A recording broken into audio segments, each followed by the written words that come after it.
I have done some writing on the topic moral injury.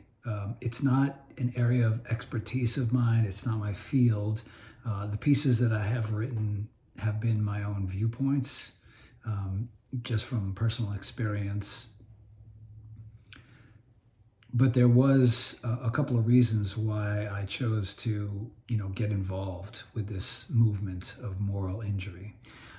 So from 2006 to 2010, I was fairly active in discussing in the public my experiences in Iraq, but I had never heard the term moral injury in those years. So I was focusing on the word guilt.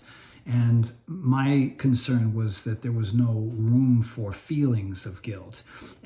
Post-traumatic stress is the condition that most people, kind of associate with returning veterans and all of the, difficult times that they had in whatever operation that they were involved in.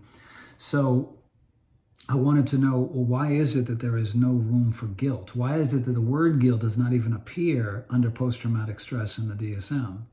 So this was a concern. I said, look, we have a lot of people who have come back from these operations and they're not feeling good about something, either a specific action that they took or their participation in general. They're viewing as a transgression of their moral values, and they're hurting.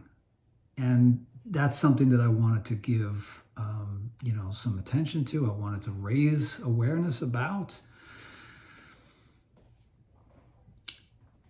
And then in 2010, someone came along and said, hey, there's this concept called moral injury, and here's what it's all about.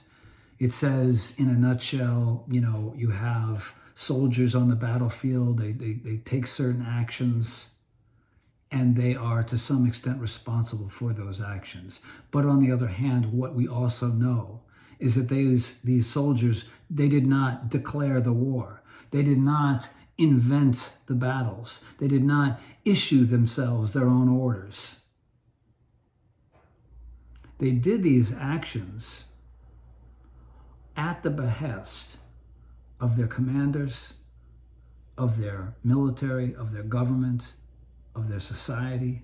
They did what they did at the behest of all Americans, and so all Americans need to share that burden. And that was definitely, that was the message that I was also trying to get out, and moral injury seemed to make sense. But there was a second important reason why I became interested in moral injury as a concept. And that was in the period of time that I had been involved in the public discourse on post-traumatic stress. What I noticed was that there was a lot of room given to the veterans and their suffering, but I saw little to no discussion in the media and the public discourse here in the US about the sufferings of the people in Iraq and Afghanistan. And that was a concern to me. Not just because, I'm a great guy, but because we were specifically deployed there with this narrative, this message, this strategy, winning hearts and minds, reconstruction, rebuilding. We're going to go there and be their friends. We're going to go there in good faith to do what's right and help them out. So I started to become concerned that in the media and in the public discourse in the United States, there was really little to no discussion about what's going on over there in Iraq and Afghanistan. How are those people doing? Are they okay? I didn't hear anybody asking that question.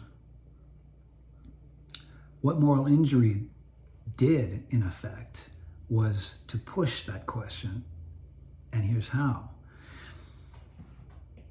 If an individual veteran has said, well, I feel I have done something wrong.